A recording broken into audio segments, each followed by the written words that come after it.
ব্রাহ্মণবাড়িয়ায় কুরআন চর্চা ও ইসলামী সাহিত্য প্রসারের উদ্দেশ্যে ৬ দিন ব্যাপী ইসলামী বইমেলার উদ্বোধন আজ থেকে শুরু হয়েছে। মেলাটি অনুষ্ঠিত হচ্ছে ব্রাহ্মণবাড়িয়া শহরের পৌর মুক্ত মঞ্চে ভাদুঘর কওমি ছাত্র কল্যাণ পরিষদের উদ্যোগে। ব্রাহ্মণবাড়িয়া প্রতিনিধি মোহাম্মদ সাদেকুল ইসলাম জানান, প্রথম দিনে পাঠক, শিক্ষার্থী ও ধর্মপ্রাণ মানুষের উপস্থিতিতে মেলা প্রাঙ্গণ প্রাণচঞ্চল হয়ে উঠেছে।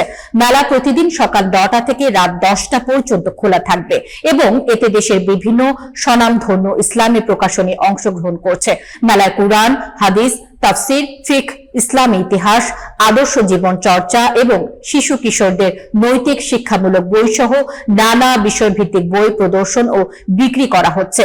পাশাপাশি পাঠকদের জন্য সব ধরনের বইয়ে বিশেষ মূল্য ছাড়ের ব্যবস্থা রাখা হয়েছে। এছাড়া মেলা চলাকালীন প্রতিদিন আলোচনা সভা, কুইজ প্রতিযোগিতা এবং শিশু কিশোরদের জন্য বিশেষ আয়োজন থাকবে।